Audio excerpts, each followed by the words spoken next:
조준호입니다. 제 그 발표 페이지는요, 우리 자료 190쪽에서 237쪽에 해당이 됩니다.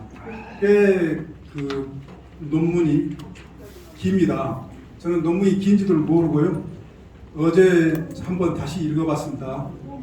읽어보니까는 우리 그 토론자 선생님과 우리 사회자 지금 보시는 백왕식 교수님 그리고 종합토론 해주실 박경규 교수님에게 갑자기 미안한 마음이 생기더라고요. 너무 논문이 길어가지고 저도 읽어내는데 제가 썼는데 아주 힘들었습니다. 시간이 많이 걸려서 그래 죄송스러워 미안한 그런 마음이 들었는데요. 그래 이 전부 그 발표하려고 욕심을 냈다가는 안 될 것 같습니다. 그래서 간략하게 제가 그 요지만 정리해드리는 그런 발표를 하도록 하겠습니다. 그 저희 그 자료집에 보시면은요 280페이지를 한번 보시기 바랍니다. 거기에 그 오성 조윤석 님이 그 큰스님에 대한 기억에 대해서 글을 쓰셨는데요. 혹시 그 오성 조윤성님 오셨습니까? 여기에요? 오셨나요? 예. 거기에 그 주제가 제목이 빛으로 놔두셨던 스승 청학 큰스님 그렇게 되어 있죠. 그리고 거기에 이제 페이지로 280페이지 보면은요 이렇게 되어 있습니다. 그 오성 거사님께서 이 큰스님을 처음 뵙고 이 큰스님의 신도가 된 그 인연에 대해서 이렇게 글을 쓰셨는데요. 큰스님을 모시고 첫 번째 법회가 열리던 날 큰스님을 처음 배웠던 순간을 잊을 수가 없습니다. 큰스님께서 오실 시간이 다가와 법회 장소에 가서 섰는데 그 순간 문이 열리면서 광채가 쏟아져 내리는 가운데 큰스님의 모습이 보였습니다. 그 순간 온몸으로 퍼졌던 존유를 평생 잊지 못합니다. 아, 저렇게 환희에 찬 모습으로 이 세상에 놔둘 수 있단 말인가. 이렇게 그 큰스님에 대한 기억을, 첫 기억을 쓰셨습니다. 그런데 이 기억과 비슷하게 오늘 성전스님 안 오신 것 같습니다. 그 불교 방송과 불교 TV에 이렇게 가끔 나오시는 큰스님의 제자가 있으신데요. 그 성전스님의 그 책에서도 보니까는 첫 출가하시려고 큰스님에게 가서 인사를 드리고 고개를 들어서 큰스님을 보자 큰스님에게서 나오는 빛 알맹이라는 그런 표현이 있었습니다. 빛 알맹이가 대굴대굴 불러오면서 너무 놀라웠다라고 하는 그 책을 제가 예전에 그 본 적이 있는데요. 이렇듯 많은 분들이 그 큰스님에게 큰 감동, 큰스님의 위라고 하는 것은 뭐 여러 가지로 나타나는데요. 보여지는 모습에서 그리고 또 마음으로부터 느끼는 그런 어떤 위가 있는데 그 많은 분들이 그 큰스님으로부터 낮추는 그 빛에 대한 이야기들을 많이 하고 있습니다. 마찬가지로 또 이렇게 제가 한번 읽어보니까는요, 오늘 여기 와 계시는데요, 권수영 시인님, 여기 페이지가 290페이지에 큰스님의 그 위 가운데 하나가 그렇게 두 번째 단락이에요. 290페이지에 큰스님은 중력의 무게를 벗어나셔서 호공을 가볍게 사뿐사뿐 걸어오셨습니다. 그렇게 호공을 걸어오시는 큰스님을 뵙는 순간 그동안 애매했던 성불의 의미가 확 밝아졌습니다. 지금 사람 몸 이대로 우리는 성불할 수 있겠구나라고 하는 그 확연함을 그날 그 순간 결정신신처럼 얻었습니다. 지금 사람이 몸 그대로 이대로라고 하는 것입니다. 이게 이제 그 중요한 것 같고요. 그리고 301페이지에 저도 그 청학 큰스님과의 인연 여기에서도 제가 읽어보니까 저거 비슷한 것 같아요. 그 권세영 시인님의 그래 저도 그 301페이지에 제가 89년도에 태안사에 여름방학 때 그 종중당 시민석방에 있으면서 항상 그 큰 스님 또 태안사 금강선원의 스님들과 대중공양을 한 그 방에서 했습니다. 그러면서 이제 이렇게 항상 큰 스님께서 이 걸어오신 모습을 볼 수가 있었는데요. 그때 저도 오랫동안 그 잊을 수 없는, 매 보면서 느끼는 게요. 큰 스님의 걸어오신 모습이 마치 땀을 닿지 않고 사뿐사뿐 하늘을 나는 듯이 느껴지곤 했습니다. 지금도 선수에서 말하는 경안의 경지란 바로 이러한 것이 아닌가 생각해 봅니다. 이렇듯이 이 보면은 그 큰 스님에 대한 그 느낌이라고 할까요? 기억들이 굉장히 비슷비슷한 그런 경우들이 많습니다. 그래 우리가 이제 여기서도 이제 알 수가 있듯이요. 연불선 또 실상연불선 관련해서 이 빛 개념이 상당히 중요하다라고 하는 것입니다. 우리 이런 지금 12차에 걸쳐서 그 학술 세미나가 열리는데요. 가만히 오면서 생각을 해보니까는 11차도 여기서 있었습니다. 그런데 그때가 19년도였고요. 그때 코로나로 다 준비가 됐었는데 못한 겁니다. 그래서 정확히 4년 후에 같은 장소, 물론 같은 정확히 그 승달 예술회관인데요. 더 큰 강당에서 했습니다. 그때는요. 지금은 이제 우리가 그 갑작하게 이렇게 장소 변경을 하는 바람에 좀 적은 이 강당으로 해서 좀 하게 됐는데요. 그때 지금 그렇게 왔는데 가만히 생각을 해봅니다.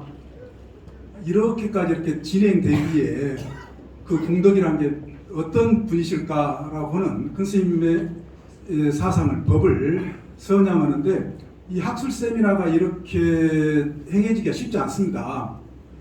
여러 여건상요. 그런데 가만히 생각해보니까 무상스님 여기 지금 와 계시는데요. 무상스님과 우리 그 박선자 교수님의 큰 스님에 대한 큰 신심, 달리 또 충성심이라고도 저는 그렇게 표현을 하고 싶은데요. 그게 아니면 이렇게 오기가 힘들었구나. 그런데 그 무상스님의 그 집요한 그 큰 스님에 대한 어떤 충성심은 저도 가끔 이렇게 스님의 그 말씀을 들으면서 감동을 받는데, 그 스님의 말씀이 가장 중요한 어떤 그 강조점이 뭐냐면요, 정체성. 큰 스님 가르침의 정체성을 먼저 밝히는 게 아주 중요하다. 그걸 아주 반복적으로 강조를 하십니다. 그리고 그런 점에서 우리가 이제 우리 그 제목에서 정통 불법의 제천명, 굉장히 센 그 제목인데요. 또 항상 이 센 제목을 우리 그 무상스님께서 또 박선자 교수님께서 고집을 하시는 게 상당한 이렇게 현재까지 오게 한 그런 어떤 힘이, 동력이지 않나, 그런 생각을 해봅니다. 이와 같이 그 연불선은 또 청하 큰 스님과 관련해서는 빛 개념이 이제 중요하다라고 제가 말씀드렸는데요. 그 빛 개념, 아까 우리가 아미타불에 관한 논의들을 전 그 발표 시간에 아주 집중적으로 했습니다. 그 아미타불을 한문으로 옮긴 말이 바로 이 무량광불입니다. 무량광불에 대한 청하 큰 스님의 법문집에 무량광불을 어떻게 표현을 해 놓으셨냐면요, 끝도 갓도 없는 비대 부처님이라고 하는 그런 말, 끝도 갓도 없는 비대 부처님, 우리말로 풀어놓으신 겁니다. 굉장히 많이 반복적으로 말씀을 하십니다. 우리 그 자료집 맨 뒤에도요, 맨 뒷페이지 한번 봐보십시오. 거기에 큰 스님의 그 법어집에 무량무변한 자리에, 무량무변한 자리라는 것은 끝도 갓도 없는 무량광불, 아미타불을 의미합니다. 무량공덕을 갖춘 청정적강이 충만해 있구나. 큰 스님의 이런 말씀이요. 그리고 빈 가운데 다만 비어있지 않고서 불성광명이 충만한 자리, 모두를 찬란한 불성으로 봅니다. 그 자리가 바로 실상입니다. 또요, 우주가 확 열려서 천지 우주가 그야말로 부처님 광명으로 충만되어 버려야 이른바 참다운 참말로 견성 모드인 것입니다. 해서 전부 반복되는 게요, 광명, 빛이 아주 중요한, 즉 우리한 광불 아미타불을 의미를 하고 있습니다. 그래 우리는 제 그 논문에서 이제 우리가 그 인도 불교 전적에 나타난 연불선의 성립과 개성으로 이렇게 되어 있는데요. 이 제목 또한 사실은 그 무상스님과 박선자 회장님의 그 계획에 의해서 정체성을 밝히는 계획에 의해서 이렇게 이제 잡혀진 겁니다. 사실은요. 이 기획 계획을 여러 번에 걸쳐서 이렇게 거쳐오는 과정에서요. 그러면은 우리가 이제 제일 그 학술 세미나가 중요한 게 이 근거를 밝히는 겁니다. 논리적 근거를 밝히는 것도 중요하죠. 그걸 이증이라고 불교에서 그럽니다. 또 경전적 근거를 밝히는 것은 경증이라고 합니다. 경전적 근거를 밝혀야 됩니다. 큰 스님께서 말씀하시는 이 연불설, 이 실상연불설의 이 경전적 근거가 어디에 있는가라고 하는 것입니다. 그 경전적 근거는 이 대단히 분명하다라고 하는 것입니다. 우리나라 지금 가나선이나 많은 우리 동아시아의 불교 종파라든지 이 문도에서 행해지고 있는 그 불교 수행의 경전적 근거, 이거 제시하기가 상당히 힘듭니다. 제가 그 불교학 전공하고 오랫동안 학교에서 토론은 그 데서요, 그걸 저는 분명히 느끼고 있습니다. 그런데 가장 그 경전적 근거를 분명하게 이 제시하고 있는 우리나라 동아시아에서 그 스님은 바로 이 청학 큰 스님이시다라고 하는 것입니다. 그 경전적 근거로서 일단은 큰 스님께서 정토 삼부경을 말씀해 주고 계십니다. 그 정토 삼부경 우리 그 자료집 뒷페이지 안에요, 큰 스님의 번역 경전으로도 그렇게 되어 있죠. 예, 큰 스님께서 굉장히 아주 심혈을 기울여서 이 번역하셨습니다. 그래서 저도 늘 보고 있는 이 경전인데요. 그 정토 삼부경에 아미타불 부처님에 관한 이 가르침과 어떻게 하면 궁극적인 경지로 우리는 도달할 수 있는가, 중생의 입장에서 그 부분이 바로 설해져 있는 겁니다. 그런데 이 정토 삼부경에 나오는 아미타불은요, 사실은 이 대승불교 경전, 그야말로 대승경전이 대장경이라고 했을 때는요, 굉장한 그 많은 경전들이 있습니다. 그래서 우리 그 불교를 공부하는 입장에서요, 불교 경전은 너무 많아가지고 무엇을 꺼내다 써야 될지 참 난감할 때가 있다. 교회 다니는 사람들이라든지 뭐 다른 종교에서 성경이라든지 양이 얼마 안 되지 않습니까? 그런데 부처님의 이 45년 동안 이 설법의 이 가르침은 그 제자들에 의해서 굉장히 집요하게 이런 어떤 가르침은 제대로 이 후대에 물려져야 된다라고 하는 그런 어떤 입장에서 이 스님들께서 아주 굉장히 고심을 해서 철두철미하게 이 부처님의 가르침을 이 기억을 하고 그리고 잘 편집을 해서 후대에 물려주려고 했던 것이 바로 현재 우리나라 해인사의 이 8만 대장경으로까지 이렇게 남아 있게 되는 것입니다. 그래서 그 많은 분량의 이 경전들 속에서 우리는 자칫 빠져가지고요, 수렁에 빠지고 금불에 빠져서 헤어나올 수 없을 정도로 양이 많죠. 그래서 이 불교 공부를 하는 데에서는 선택과 집중이 필요로 하다라고 하는 것입니다. 예, 선택과 집중. 그래 우리 그 동아시아 불교에서도 교상 판서, 교판이라고 그래서요, 이 많은 부처님의 가르침을 특정한 몇 개의 어떤 경전을 선택을 해가지고 그 경전에 집중해서 전체 불교 대의를 파악하는 것을 아주 중요하게 여긴 겁니다. 예, 그런 점에서 이제 청학 스님께서요, 바로 이 선택과 집중은 이 정토 삼부경이었고, 이 그러한 어떤 정토 삼부경에 나오는 이 아미타불에 관한 가르침은 대승경전에 이 그 방대한 양의 대승경전의 4분의 1, 학자들의 이용교에 따르면요, 제 이야기가 아닙니다. 학자들의 이용교에 따르면은 4분의 1을 차지할 정도로 아미타불에 대한 가르침이 많다라고 하는 것입니다. 대승경전. 그러면은 대승경전 말고도 그 이전에 더 이런 시기의 경전에서도요, 이 많습니다. 즉 이 초기불교, 소위 초기불교 경전이라고 하는 데서도 부처님의 본질은 빛으로 광명으로 설해지고 있다라고 하는 것입니다. 부처님의 이 본질이 빛과 광명이라고 하는 것은요, 부처님뿐만이 아닙니다.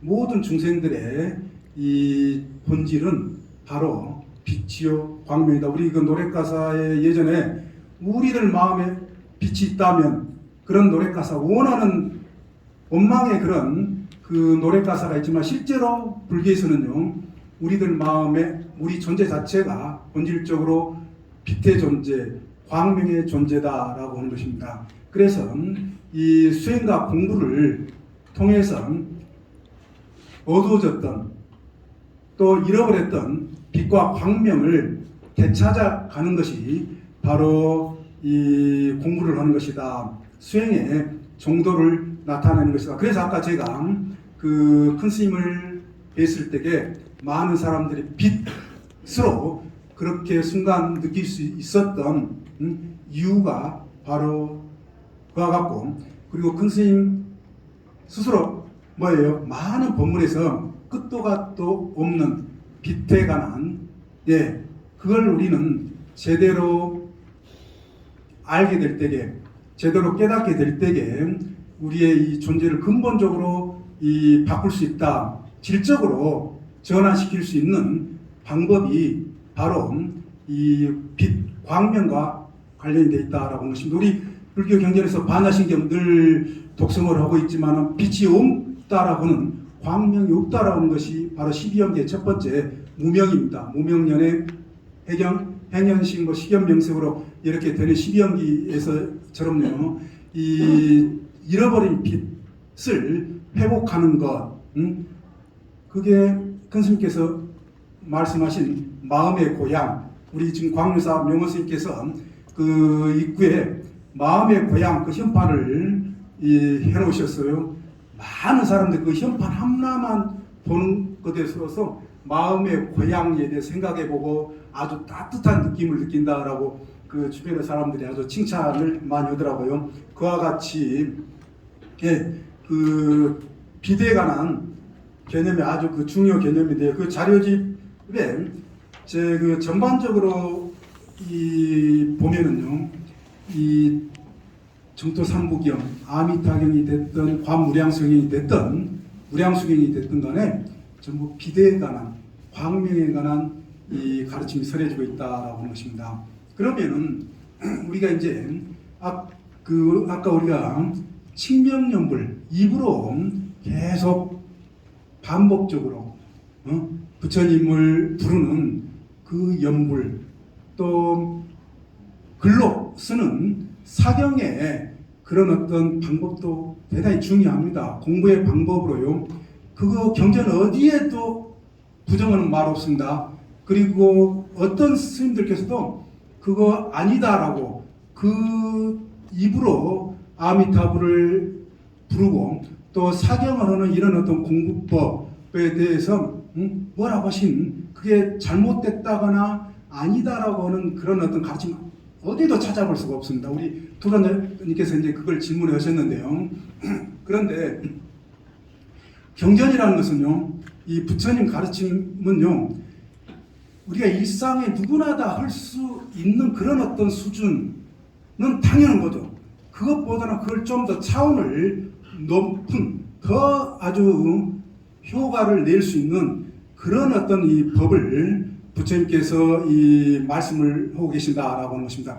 그 말씀이 바로 이 우리가 염불 더하기 선으로 돼 있는 선의 방법이다. 우리가 선하면 굉장히 어렵고 뭐 힘든 그런 것으로 이렇게 생각을 하고 그렇지만은요, 이 사실은 그런 것이 아니라 어떻게 하면은 더 효과적으로 우리 어떤 근본 어떤 존재의 어떤 본질로 실의 어떤 상태로 전환시킬 수 있는가라고 변화시킬 수 있는가, 이런 방법이 바로 이 선법입니다. 그래서 물론 입으로 또 글로 이렇게 하는 것도 효과가 있습니다. 그렇지만은 그보다 더 아주 분명한 어떤 효과가 있는 것이 마음의 법으로 들어가는 것이 훨씬 더 효과가 있다. 그래서 우리 살아있는 동안에 이 빛에 관한 밝음에 관한 공부, 이게 우리 몸에 체현이 되어 있으면은요, 살아있을 때도 밝고 행복한 그런 어떤 삶, 부처님과 같은 삶이 되고요.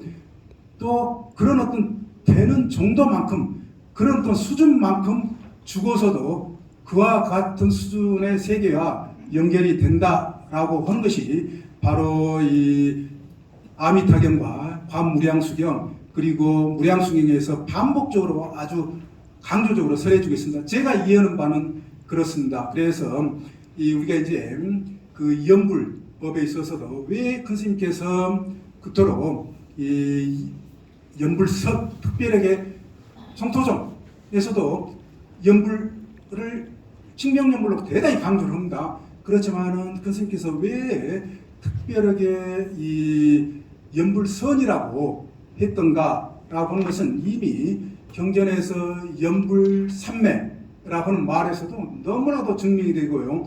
관무량수경이라든지 무량수경이라든지 아미타경이 사실 본질적으로 전부 선법에 속한 삼매에 관한 선에 관한 경전이다라고 하는 것입니다. 제 논문의 요지는요, 이것을 제가 이 경증으로서 논문 경전 인도불교에서 연불선의 근거는 바로 이렇게 이 정토삼부경, 그 가운데서도 관무량수경을 큰 스님께서는 이 시심시불이라고 하는 것이 관무량수경에 나옵니다. 그래서 이 관무량수경을 가장 중요하게 여기셨다라고 하는 것까지 저는 밝혀봤습니다. 이상으로 제 발표를 마치겠습니다.